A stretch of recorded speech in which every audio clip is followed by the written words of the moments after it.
you're looking at is a finial for a newel post. The newel post at the bottom of a staircase. This fits on the top, stops little boys sliding down banisters. It's in the form of an acorn. It was a commission, and I originally turned it on a lathe like this using some lovely French oak. And a lot of these that you see, and you can buy commercial finials that look like acorns, are not decorated at all, because this part, which really I think turns it into an acorn, is very time consuming. And in terms of the cost of something like that, it's obviously cheaper to leave it plain. But I think this texturing really makes it look fantastic and really worth the effort.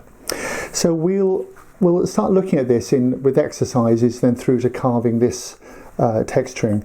But I would say what's lovely about this is that the texturing forms two sort of spirals. I think you can see that, two crossing over spirals, which is quite mathematical, I believe.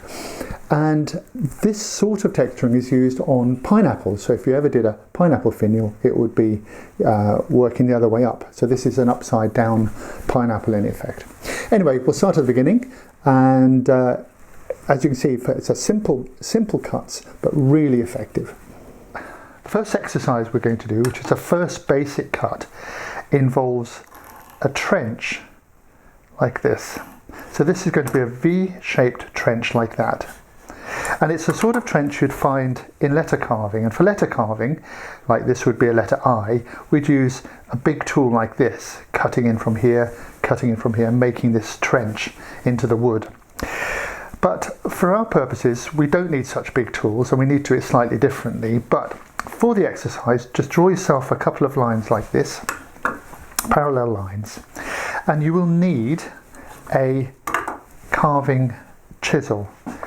You could do this with a single bevel, a carpentry chisel, but it's actually better to use a double beveled carving chisel. Now this one is a bit narrower than what we want, and I'll show you how we're going to use this, because some of these lines can extend quite a long way.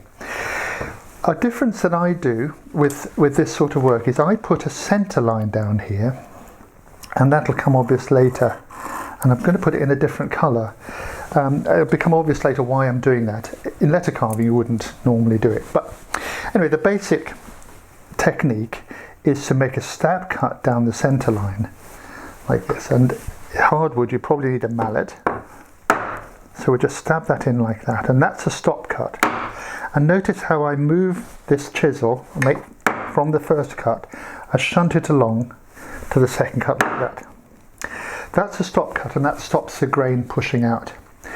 Now you're going to need a side cut. Now with lettering, this angle cut is normally about 60 degrees, and you'd find that by saying 90, roughly 45, then you come up a bit, sort of like that. And you'd be like that for letter carving.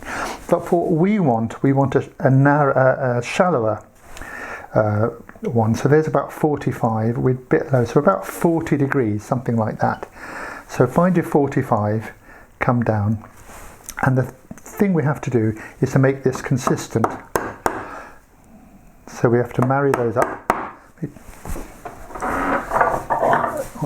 I'll do it on the other side. I swap hands, but you can do this any way you want. Now quite often I'm not quite up to the line, so I would then come back and I would just line that up nicely, slide that down, and then I marry this cut along here. And then on this side, marry the cut.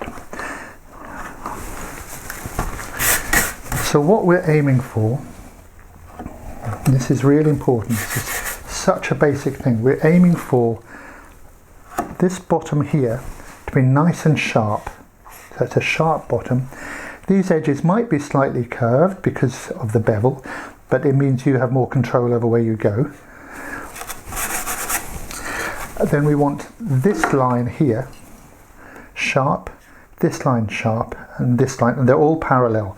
So that's what you need to practice first, to get this simple line here like this, simple trench, down the middle, two sides all equal, about 40 degrees. That's your first exercise. And if you want, you can extend this further on. You can just keep practicing, you know, draw those in a little bit more and work this down so you can practice the marrying. Yep.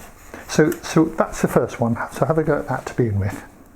This trench is across the grain. In other words, the wood fibres are going along here and we're cutting them across, which makes it really easy to cut and be clean.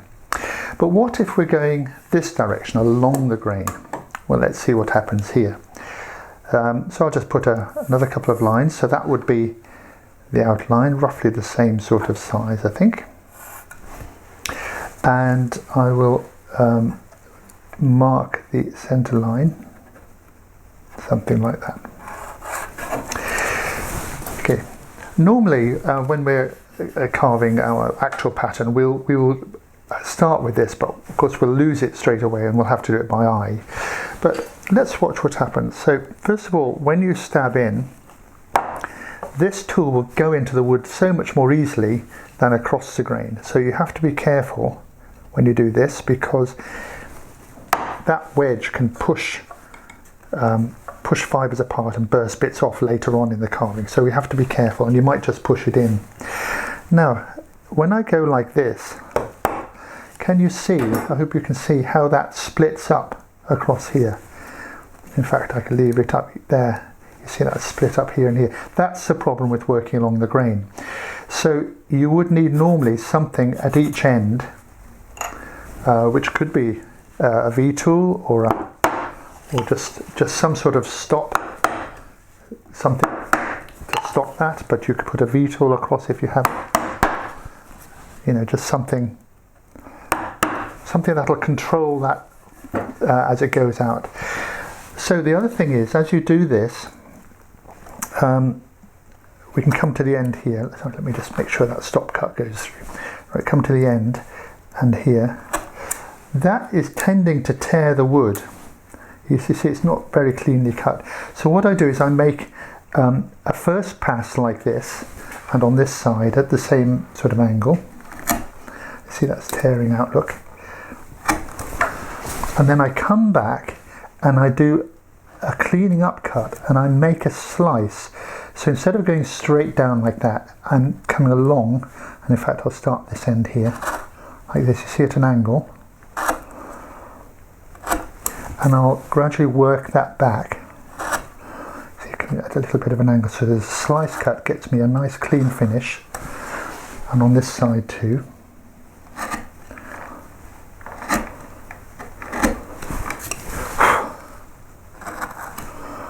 So what we're looking for again is this wall to be nice and clean along here and along this wall. So you can see that. Up to the line for this exercise. Slice cut. And then down the bottom we have this nice clean route to the trench. So again, this exercise, you're looking for 3 lines that are parallel, the root at the bottom, this edge, clean walls and a nice clean cut.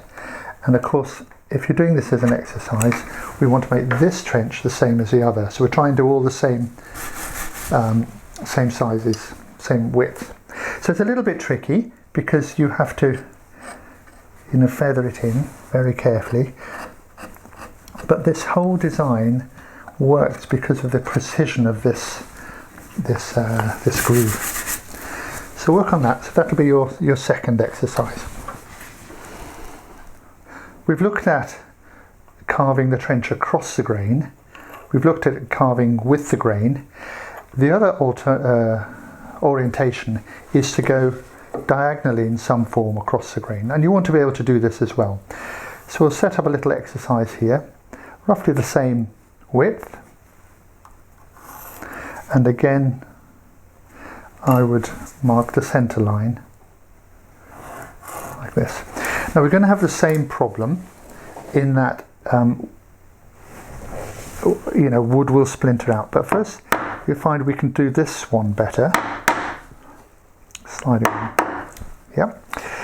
Then when we come in like this, what will happen is this fibre here is tearing, and this fibre down this end tears a little bit, but comes to the end of the stop cut. So for your exercise, you might do what I did over here and put an end in, or as I said, you could take your V tool and just cut that off. It's just for the exercise. You wouldn't use this anywhere else really, and that just keeps it clean. So we've done the stab cut here, that's your first one. We've done the second cut like this, and in this softwood I can just push that in, not too deep an angle. I'm going to marry this along. And again, you can probably just push this in, but you might want to slide it a little bit. So that's somewhere halfway between the one and the other. So what you're really trying to do is, and it's quite tricky to begin with, you have to sort of orientate your body, is to make sure that this cut here merges with this cut here, merges with this cut here. So you have to be quite accurate. And we want this line along here to be as clean as possible. So we won't be doing long trenches like this because obviously we've got other trenches going opposite, but as an exercise, let's see if we can get this.